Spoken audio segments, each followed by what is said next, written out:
ఎంతంత పెద్ద పెద్ద విఘ్నాలవనివ్వండి ఆయన తీసేస్తాడు. అది ఎంత పెద్ద విఘ్నం కానివ్వండి, ఆయనని తలుచుకుంటే మాత్రం ఇంకా విఘ్నం నిలబడదు, ఆ విఘ్నాన్ని తీస్తాడు. అందుకే ఒక్కొక్క దేవాలయంలో 2 విఘ్నేశ్వరులు ఉంటారు, 2 వినాయకమూర్తులు ఉంటాయి. ఒక శివాలయంలో ఒక శివలింగమే ఉంటుంది, ఒక్కొక్క శివాలయంలో 1 కన్నా ఎక్కువ శివలింగాలు ఉంటాయి. అప్పుడు ప్రదక్షిణంలో పానవట్టం దాటచ్చు.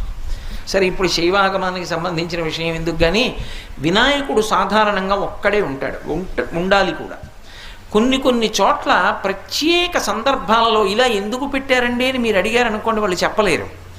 కానీ ఒక్కొక్క చోట ఒక్కొక్క ప్రత్యేక సందర్భంలో 2 వినాయకులు ఉంటారు. 2 వినాయకుల్ని ఎందుకు ప్రతిష్ఠ చేస్తారంటే అన్ని చోట్ల చేయకూడదు, అలాగా ప్రత్యేక కారణానికి చేస్తారు. ఒకరిని విఘ్నరాజు అని పిలుస్తారు, ఒకరిని విఘ్నేశ్వరుడు